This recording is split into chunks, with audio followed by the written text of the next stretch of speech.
Karena Allah menatap ke dalam kolbu, maka jika hendak menghadap kepada Allah, bersihkan kolbu. Jika hendak menghadap Allah, gambar-gambar selain Allah di kolbu mesti dihapus. Kalau enggak, Allah nanti marah. Ini rumah Allah. Di rumahnya sudah ada tempat ibadah belum? Mungkin pojok, samping tempat tidur, sudah ada. Jadikan itu masjid mihrab kita di rumah. Kalau mau masuk di situ, bersihkan badan, bersihkan kolbu. Latihan di sana, baru pergi ke masjid. Bersihkan dulu hati di sana, baru masuk masjid. Bolehkah perempuan atau laki-laki yang junub masuk masjid? Tak boleh. Junubnya kolbu kalau dia sedang asik mencintai selain Allah. Maka orang yang junub tidak akan diizinkan masuk ke rumah Baitullah, yaitu kolbu. Salawat dan salam kepada penghulu alam semesta, Nabi Muhammad SAW. Beliau itulah yang karenanya alam semesta ada. Karena beliau Sayyidina Adam dicipta. Oleh karena itu kita perlu berterima kasih kepada beliau, karena beliaulah kita ada. Nikmat besar ini yang tak terhingga adalah menjadi umat Nabi Muhammad SAW. Dalam hadis Imam Tabarani dan Hakim At-Tirmizi disebutkan ada 12 orang, 12 nabi berdoa ingin menjadi umat Nabi Muhammad SAW. Yang hadir ini pernah nggak berdoa begitu dulu? Nggak tahu ya. Ada yang ingat nggak? Di alam dulu, di alam kapan gitu, berdoa menjadi umat Nabi Muhammad SAW? Nggak ada. Lalu kita diberi nikmat menjadi umat beliau, maka syukur ini tidaklah terhingga. Semoga kita menjadi hamba-hamba yang bersyukur. Teruskan. Sehari-hari itu ternyata kita sudah bertasawuf. Jadi kita sudah bertasawuf bahkan setiap hari. Kalau bangun tidur baca doa apa? Bukan bismika, bukan bismika Allahumma ya. Bangun tidur baca apa? Alhamdulillahi ahyana ba'da ma amatana. Itu tasawuf pertama itu. Segala puji bagi Allah, terima kasih ya Allah yang telah membangunkanku dari kematianku. Setelah aku dimatikan, aku dihidupkan kembali. Dalam tasawuf ada namanya mati sebelum mati. Tiap malam kita begitu. Jadi nggak usah khawatir kalau ngaji tasawuf. Tasawuf itu nggak berat. Saya ngaji tasawuf dari umur 11 tahun, Pak. Sampai sekarang nggak gila. Justru teman saya nggak ngaji tasawuf stres. Kenapa tuh? Karena nggak kenal Allah Subhanahu. Anak kecil kalau main game, dia nggak sadar kalau itu game, asik main game. Akhirnya dia pukul-pukul kepalanya sendiri. Ada kejadian di sini, anak Natuna begitu, main game. Jangan bin, kalau dulu waktu kita kecil, Pak Wakil Bupati, Pak Bupati, anak-anak tengkar karena main-main. Sama itu. Dulu Pak Wakil Bupati sama Bupati main apa dulu? Main gundu. Benar Pak Bupati ya? Nah, pernah tengkar nggak dulu habis gitu? Iya, melempar-lempar gambar itu. Habis itu kalah tengkar, benar nggak? Ya. Karena orang serius dalam bermain. Padahal dunia ini innamal hayatud dunya la'ibun wa lahwun. Dunia ini cuma main-main, senda gurau. Jangan serius, bro. Ya. Allah bilang, Allah mengatakan berkali-kali dari dalam Al-Quran kitab suci, dan ini tidak mungkin bohong. Ini hakiki bahwa dunia itu hakikatnya main-main. Kalau main-main harusnya terhibur dong. Lalu kenapa ada orang stres di dunia? Karena dia serius dengan dunia. Ya, ini sudah dekat tahun politik, jangan serius-serius amat ya. 2019 orang serius, benar nggak? Seakan-akan beda pilihan, beda agama. Di Jakarta beda pilihan nggak disolatin. Ngeri nggak tuh? Sekarang mereka baru pada sadar, oh iya ya, kita joblos jadi menteri. Akhirnya baru pada ngomong, iya, ini game. jangan terlalu serius main game. Menang dia jangan terlalu bangga, cuma game doang. Maka gamenya anak-anak, sama gamenya Pak Bupati dan Wakil Bupati beda. Ya. Jadi Bupati itu juga lagi nge-game. Makanya belum menang kan? 5 tahun kan? Ya.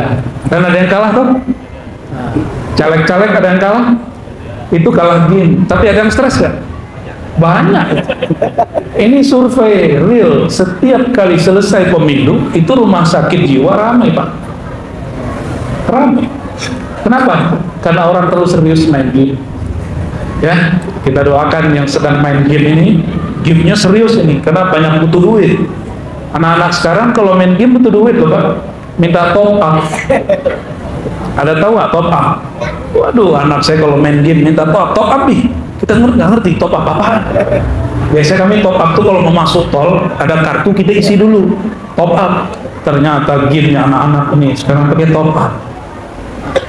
Bapak Ibu, saudara-saudariku yang bukan Allah, dunia ini main sunia. Manusia itu sekarang lagi tertidur, lagi asik dengan main-main mimpinya. Idza matu intabahu, begitu dalam hadis. Kalau mereka benar-benar sudah berpisah dari badan ini, baru mereka sadar. Intabahu, baru mereka sadar. Makanya ada satu ungkapan, mutu qabla, matilah kamu sebelum benar-benar mati. Maksudnya sadarlah sebelum mati yang itu datang. Sadar kalau ini game paling hebat yang Allah buat di alam semesta, bernama dunia. Dan inilah mulai dari game berumah tangga, game di sekolah, di tempat bekerja, sampai game berpolitik. Ya. Semoga Allah membuka mata hati kita semua. Ya Allah. Kalau pagi-pagi nih, apa kata orang tua kepada anak? Bangun tidur, apa kata orang tua? Sholat nah, gitu ya. Sholat nah. Kalau sholat itu makanan rohani Pak. Habis sholat disuruh mandi atau makan. Makan itu untuk jasmani. Kalau saya makan, bumbunya tidak dikasih, sarapannya enak gak? Gimana Pak? Maukah makan sesuatu yang tidak dibumbui? Enggak ya? Nasi putih aja. Atau orang sini kalau yang paling suka berapa? Kuah sop. Ya, tapi tidak ada garamnya, mau nggak? Kalau bertahun-tahun berumah tangga, istri tidak bisa masak sup, tapi juga tidak ada yang bantu masak, betah nggak makan begitu? Nggak betah ya. Tapi kok ada ya orang betah sholat tanpa bumbu? Ya. Kok betah sholat nggak ada bumbunya? Sholat itu makanan rohani. Apa bumbunya? Bumbunya sholat supaya nikmat apa? Apa bumbu sholat? Kelezatan berbicara, menatap Allah Subhanahu wa ta'ala. Kita sebut khusyuk. Kok ada orang bertahun-tahun betah sarapan sholat tapi nggak nikmat? Kalau tadi ada orang sarapan setiap hari selama 40 tahun nggak nikmat, kita sebut orang itu apa? T-O-L-O-L. Ya, tol. Kalau bahasa Arabnya jahilun. Betapa jahilnya manusia. Dia biarkan dirinya sholat tapi tidak menikmati rasa sholatnya. Mau nggak setiap hari menghormati sesuatu yang kita nggak kenal? Kita nggak kenal sama dia. Atau mungkinkah terjadi orang hormat kepada sesuatu yang dia tidak kenal? Nggak mungkin. Maka kebanyakan orang hari ini sujud dan rukuk itu cuma menghormati guru dan ayahnya, karena kebiasaan dari kecilnya, bukan karena dia kenal kepada yang nyuruh dia sujud dan rukuk.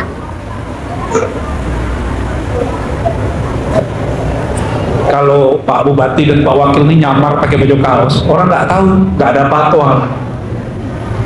Mungkin dicolek. Lu siapa? Kamu siapa? Ngapain main-main di sini? Dicolek-colek, oh nggak ada hormat. Mungkin kalau masuk kantor, pegawainya nggak pernah ketemu Pak Bupati dan Pak Wakil, itu bilang, pakai baju kaos nggak boleh masuk kantor. Kamu dari mana?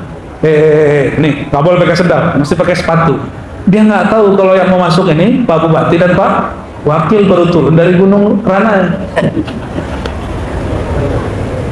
Kok bisa terjadi begitu? Karena dia nggak kenal. Kalau ngaku saya bupati, nggak percaya dia. Masa bupati begini? Saya dulu di Jakarta itu pernah makan di tempat bubur kacang hijau tepi jalan. Terus mereka pada nanya-nanya tentang pesawat ke temannya. Itu nanti gimana caranya?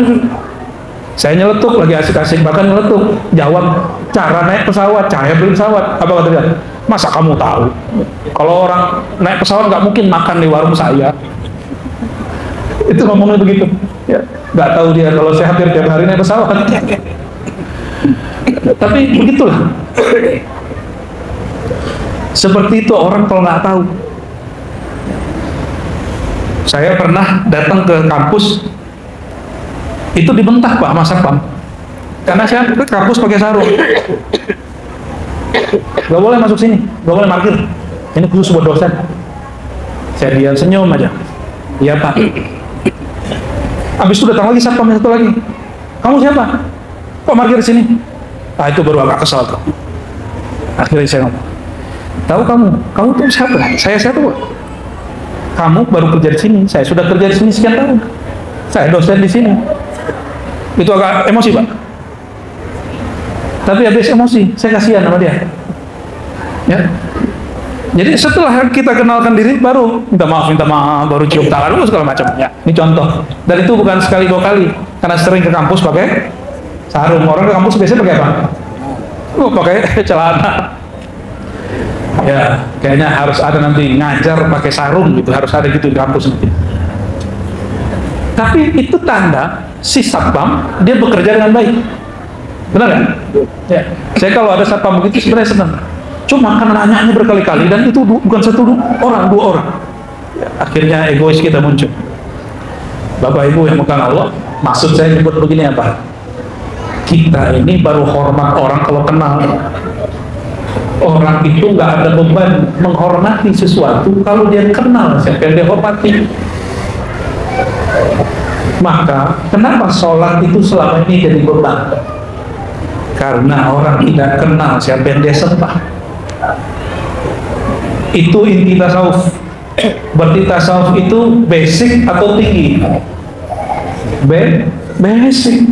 Ini yang disebut oleh Imam Junaid al-Baghdadi, awwalu ibadatin, ibadah pertama itu adalah ma'rifatullah, mengenal Allah. Orang kalau sudah kenal Allah, apapun profesinya jadi ibadah. Ibadahnya pemimpin apa? Beliau ini kan pemimpin, ibadahnya adil dan amanah. Kalau ibadah saya apa? Apa yang saya tahu, saya amalkan, saya sampaikan, begitu Bu ya. Ibadahnya pegawai ya Pak? Mengerjakan apa yang menjadi tugas dia secara jujur juga. Begitulah ibadah.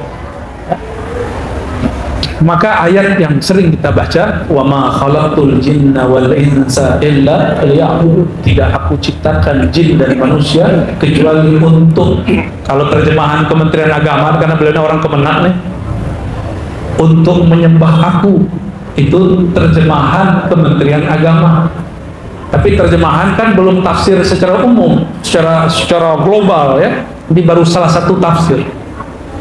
Ya'budun, menyembah, bahasa Arab diterjemahkan ya'budun, menyembah, itu sebenarnya berarti ya'rifun. Siapa yang mengatakan begitu? Ibnu Abbas, sahabat Nabi. Tidak aku ciptakan jin dan manusia kecuali untuk mengenal aku, bukan langsung nyembah. Kalau langsung nyembah beban. Nah Bapak Ibu, ini kajian ringan. Ini tubuh kita ini tubuh, punya tubuh kan? Bener nih, coba pegang dulu badannya. Oh bener nih, punya tubuh nih. Nah itu tubuh dari mana? Dari mana? Dari tanah apa dari api? Oke, karena dia dari tanah pulang ke tanah. Bener, udah siap belum? Udah siap pulang belum? Karena dia dari tanah, dia pulang ke tanah. Ini tubuh zahir. Maka tubuh ini mesti dia mendekat ke tanah. Itu sebabnya sujud. Orang-orang terdahulu mereka punya ritual menyerap tenaga alam, maka mereka pegang-pegang tuh tanah, tangannya begini. Kita nggak perlu begitu, kita cukup sujud kepada yang menciptakan tanah, maka kekuatan alam langsung menjadi kekuatan kita. Nggak perlu nyerap-nyerap kita, cukup dengan sujud yang benar, langsung badan itu selaras dengan tanah. Jadi orang sujud itu, dia kalau benar bersujud, tenaga tanah dia pulih. Oke, kita punya sisi lain nggak Pak? Ini punya perasaan nggak? Punya perasaan? Ini hari-harian aja kan sesuai request Pak Wakil nih. Yang hari-harian punya perasaan nggak? Bener. Kalau nggak punya perasaan saya kata-katain nih. Punya perasaan nggak? Ya. Oke, ya sudah nggak jadi dikata-katain. Perasaan kita itu bagian dari tubuh atau bagian dari yang lain dari tubuh ini? Ya. Mayat itu punya tubuh kan? Ya. Punya perasaan nggak? Ya. Nggak ada ya? Bener. Hari-harian kan nih? Mayat punya tubuh, punya perasaan nggak? Oke. Tapi mayat punya jantung, jantungnya udah gak bergerak. Sekarang kita pindah ke makhluk lain deh ya. Si guguk kalau kata orang Natuna apa? Aso. Kalau aso di Padang itu asap ngumpul. Nah, si aso itu kasar nggak ngomong gitu? Kasar ya? Standar ya? Si aso itu punya jantung nggak? Punya. Kita punya? Oh, berarti bukan jantung ini perbedaan kita dengan si aso. Oke, coba cek. Ayam punya jantung nggak? Kambing punya jantung? Berarti bukan jantung itu khasnya manusia. Coba cek. Itu kucing punya otak nggak? Punya. Kambing? Anjing? Asok apa? Asok. Punya semua? Berarti kekhususan manusia bukan pada otak. Apa khususnya kita dibandingkan hewan-hewan dan orang yang sudah mati? Kolbu. Akal itu hanya alat. Akal itu cuma alat. Alat ini mesin pemutarnya apa? Ada yang memutarnya nafsu, ada yang memutarnya kolbu. Tergantung siapa yang memutar akal kita. Maka di Quran disebut lahum qulubun yaqiluna biha. Ada orang yang kolbunya jadi alat pemutar akalnya, tapi ada enggak. Kalau yang tidak, ulaika kal an'am, mereka seperti binatang ternak yang memutar akalnya nafsunya. Nah, akal kita mikirnya setiap hari apa? Makan, kawin, duit, gitu kan? Kalau begitu ya sama deh. Hah? Bener, hidup untuk makan atau makan untuk hidup? Makan untuk hidup atau hidup untuk makan? Yang hidup untuk makan itu binatang ternak. Kalau makan untuk hidup, itu lain. Itu baru manusia. Tapi hari ini banyak orang ngomong begini, yang penting setiap hari bisa makan Pak. Berarti hidup dia untuk makan. Jangan mau naik kelas. Orang kalau cuma hidup untuk makan, maka dia siap menjadi hidungnya dicolok, nanti patuh kepada tuannya, walaupun yang dikerjakan tidak benar. Mau begitu ya.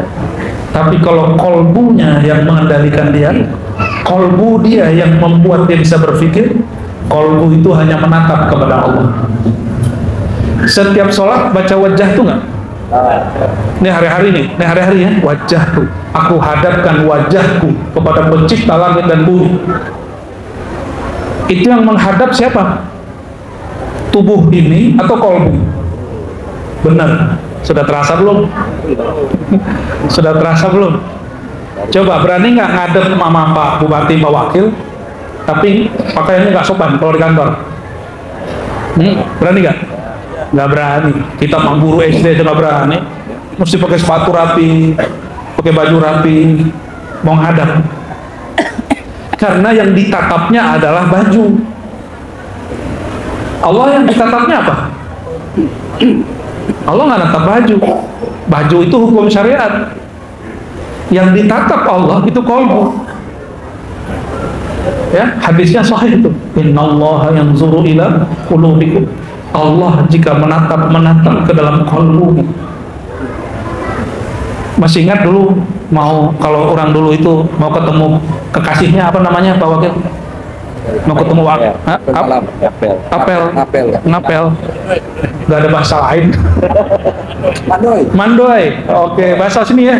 Katanya Melayu sini lebih unik ya. Mendiai. Oh, aduh. Apabila Bapak ini puan-puan ini mau mendiai. Karena yang ditatap itu wajahnya dibersihkan, benar nggak? Kalau ibu-ibu wajahnya dicat dulu pakai bedak. Kalau bapak-bapak ini kumisnya dibersihkan. Jika si Yayang nggak suka sama bulu-bulu, semua bulunya ditegur. Kayaknya istrinya begitu nih. Saya nih awal-awal punya jenggot, kata istri, kamu kayak kambing. Terus kenapa kamu nikah dengan yang kayak kambing? Lama-lama saya potong lah. Apa kata dia? Kok kamu lebih muda dari aku? Akhirnya sekarang kalau nggak punya jenggot, istri yang ingatin. Alhamdulillah. Maka mudahan kita. Kalau kita mau ketemu kekasih, karena dia menatap muka, tubuh, pakaian, maka kita bagus-baguskan wajah, bagus-baguskan pakaian. Kalau orang dulu nggak penting pakai kartu. Sekarang dulu itu biasanya dompetnya tebel-tebel ya. Biasanya diisi apa? Bisa tebel. Ya, benar, masih ingat ya? Nah, ini Pak Wakil Bupati masih ingat nih. Ya. Pengalaman nih. Isi kosong, isi tipis. Yang penting bentuknya tebal. Karena ingin ditatap, maka ingin terlihat sempurna. Yang diposting orang di sosial media, di Facebook, di Instagram, itu adalah yang sempurnanya. Dia tidak menampilkan yang tidak sempurna. Kenapa? Karena ingin ditatap. Sholat itu menatap wajah itu, wajah dia. Ini hari-harian. Masa ada orang tiap hari ngomong apa saja, terus dia nggak ngerti? Kira-kira kalau ada orang bicara sesuatu tiap hari yang dia nggak ngerti, itu orang apa namanya? Orang gila. Jadi yang gila itu yang belajar tasawuf atau yang nggak belajar tasawuf? Kalau belajar tasawuf nggak mesti bisa bahasa Arab, karena Allah bisa semua bahasa. Cukup yang mampu bahasa Arab, yang santri, yang ulama, yang kiai. Kami yang dari pesantren perlu bahasa Arab, karena tugas kami membaca kitab-kitab suci. Betul Bu ya? Coba bapak-bapak ini nggak semuanya belajar pesantren. Lalu saya bilang, cara khusyuk itu engkau mesti bisa bahasa Arab. Itu stres semua. Kalau begitu Abu Jahal, Abu Lahab lebih khusyuk. Betul nggak? Kenapa Abu Jahal, Abu Lahab masih kafir? Berarti tidak syarat orang mengerti yang disembahnya pakai bahasa. Nggak mesti. Allah yang menciptakan bahasa, termasuk bahasa orang Natuna. Yang bahasanya sampai sekarang saya belum paham-paham juga. Ya maklum belum sehari sampai di sini. Tapi bahasa kolbu sama semua. Bahasa kolbu sama semua. Karena Allah menatap ke dalam kolbu, maka jika hendak menghadap kepada Allah, bersih-bersihkan kolbu. Berani nggak? Apa tadi Pak? Mendai ya Pak?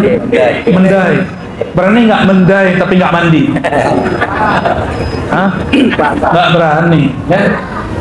Mau nambah lagi Pak? Nanti di demo yang di belakang. Beranikah ketemu kekasih? Baju kita baju kemarin yang masih bau? Nggak berani. Beranikah handphone kita dibuka kekasih, di dalamnya ada foto yang lain? Paham maksudnya? Kalau ketemu gimana? Bisa perang dunia ke-10, bukan ketiga lagi. Sang kekasih melihat ada wajah perempuan lain atau laki-laki lain di dalam handphonenya. Kalau orang zaman dulu foto di dompet, benar nggak? Sekarang nggak level. Sekarang foto udah masuk. Tapi ahli kolbu, kekasih, wajah kekasihnya masuk ke dalam kolbu. Maka saya itu nggak seneng di foto, Pak. Walaupun orang suka minta foto, saya sendiri jarang foto sendiri, itu jarang. Karena bagi saya cukup hati saja yang tahu. Ya. Oke, Allah tatap isi kolbu. Ternyata di kolbu ada gambar yang lain, ada tujuan yang lain. Allah cemburu kan? Ini ilmu-ilmu standar nih. Katanya aku wajah tuh, aku hadapkan wajahku kepada pencipta langit dan bumi. Ternyata saat menghadap kolbunya ada wajah yang lain, ada niat yang lain. Berani menghadap, pasti di-delete dulu, dihapus-hapus dulu. Jika di handphonenya ada WA dari sang kekasih yang lain, pasti dihapus dulu, Pak. Bener ya? Kalau punya. Ini Buya Budi yang pengalaman ini. Ada WA dari jamaah cantik, ya, istri tahu, dihapus dulu sebelum masuk rumah. Betul kan? Oh, ini pengalaman. Waduh, bisa-bisa pulang pengkar ini. Supaya apa? Supaya di rumah tidak marah, supaya tidak ketahuan. Delete-nya delete permanen. Sama jika mau menghadap kepada sang kekasih sejati. Jadi kekasih kita yang di rumah itu nggak abadi. Dia hanya diberi dipercikan sedikit kekasih, rasa cintanya Allah. Makanya perempuan, laki-laki itu punya cemburu. Itu cemburunya Allah yang dipinjamkan. Maka nggak ada cinta sejati itu suami istri, nggak ada. Pasti nanti salah satunya mati duluan atau mati sama-sama, kuburnya tetap pisah. Ditanya mungkar nakirnya nggak bareng-barengan, sendiri-sendiri. Dek, ntar kalau aku mati, kamu ikut ya? Mau nggak istrinya? Nggak mau nih. Paling suaminya bilang apa? Apa istrinya bilang apa? Nunggu indah, saya cari laki baru. Bapak Ibu Saudara yang dimuliakan Allah, jika hendak menghadap Allah, gambar-gambar selain Allah di kolbu mesti dihapus. Kalau enggak, Allah nanti marah. Ini rumah Allah. Di rumahnya sudah ada tempat ibadah belum? Mungkin pojok, samping tempat tidur, sudah ada. Jadikan itu masjid mihrab kita di rumah. Kalau mau masuk di situ, bersihkan badan, bersihkan kolbu. Latihan di sana, baru pergi ke masjid.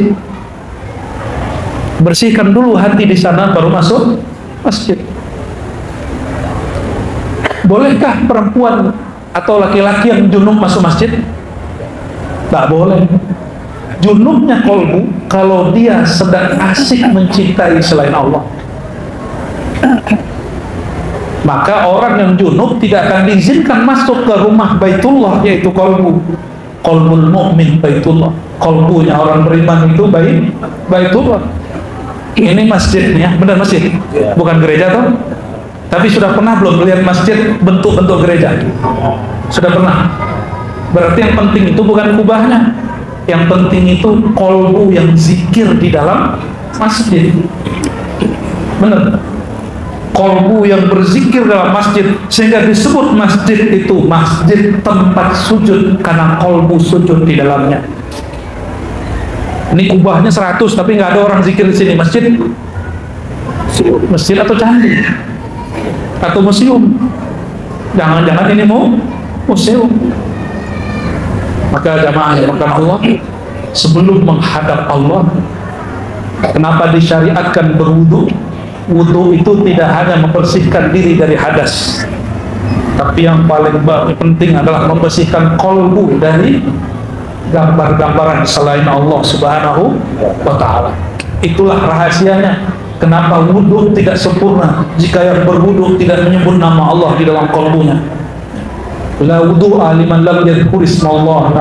Tidak sempurna wudu seseorang jika dia tidak menyebut nama Allah, jika dia tidak berzikir di dalamnya padanya. Jadi nanti kalau wudu nggak usah mikirin yang lain, cukup zikir, ya. Nggak usah lama-lama juga wudunya, sekali, 2 kali, 3 kali, nggak usah lebih.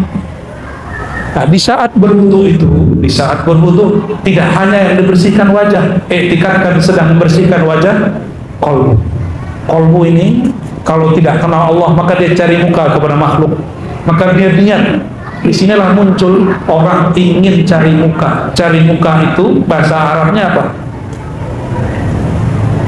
cari perhatian. Ya, bentuk amalnya ria. Ria itu ru'yatul amal, melihat diri kita beramal di depan orang. Itu ria. Mempamerkannya itu disebut dengan sum'ah. Jadi ibadah ke masjid supaya dilihat orang. Datang ke masjid, ke pengajian karena nggak enakan sama pengurus, sama teman, sama pak bupati, wakil bupati. Oh, kalau kemarin saya baru habis ngisi di daerah Depok, tapi bukan di kotanya, di kampung-kampung. Sebelum kita naik, saya nyesal juga datang lebih cepat. Itu caleg-caleg semua naik dan mereka berlomba-lomba. Kenalkah Tuan dengan saya caleg partai ini. Kenalkah Tuan dengan saya caleg partai ini, mohon doa restunya. Ada yang elegan dikit ya, dia panggil anak-anak, terus dia kasih game, habis itu dia kasih duit ya, tunggu saya sampai 2024, macam-macam ya. Jadi macam-macam cara orang. Ternyata di wilayah tempat saya ceramah itu, caleg-caleg diberi kesempatan untuk kampanye gratis ya. Seharusnya mereka tunduk sama ustadz, karena yang membuat daya tarik jamaah ramai itu siapa? Ustadznya. Tapi betapa kurang ajarnya caleg itu. Selesai dia naik, majelis dia tinggal, dia nggak ngaji. Saya doakan mereka tidak terpilih.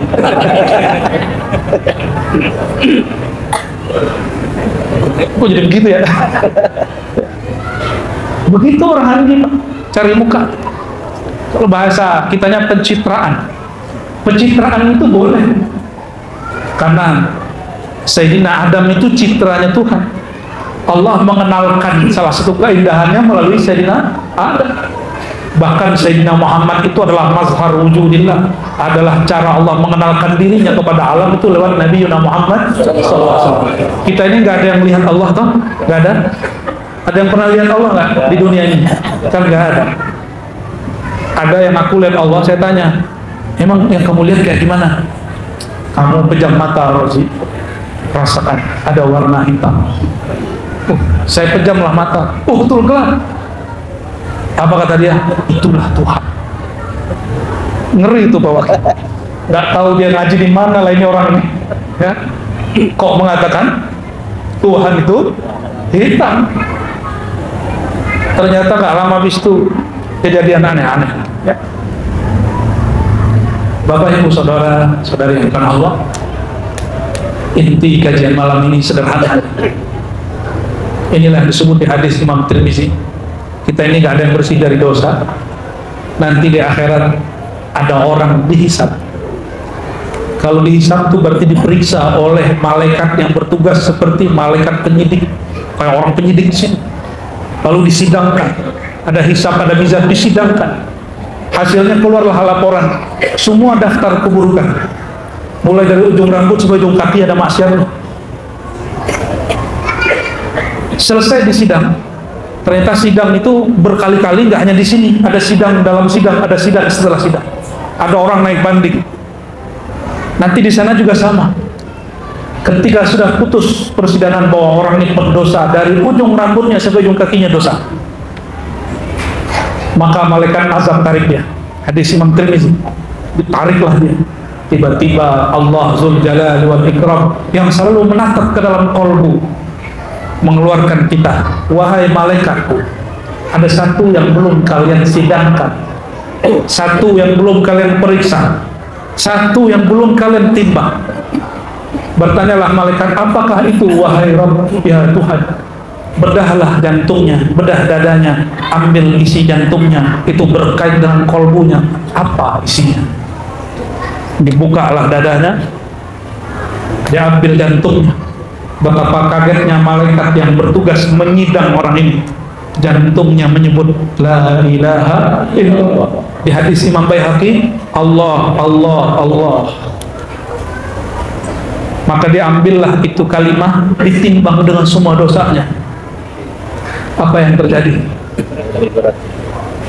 Kalimah la ilaha illallah dan Allah, Allah, Allah itu lebih berat dari semua dosanya. Akhirnya malaikat azab melepaskan rantai nerakanya dan diserahkan ke malaikat rahmat. Ini kamu yang urus. Ternyata dia kekasih Allah. tapi menzahirkan sesuatu yang tidak biasa. Batin dia bersama Allah, tapi zahir dia seakan-akan bukan kekasih Allah. Maka hati-hati dengan orang-orang dimanapun, di pulau manapun, di kota dan negeri manapun, walaupun penampilannya biasa, siapa tahu di kolbunya ada nur la ilaha illallah, nur lafaz Allah. Bukankah baca la ilallah mudah? Mudah kan? Coba baca la ilaha. Yang beda orang ini bacanya dengan kolbu, orang ini bacanya dengan kolbu.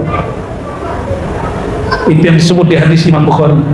Orang yang baca la ilaha illallah min qalbihi, dari kolbunya, Allah haramkan dirinya dari neraka.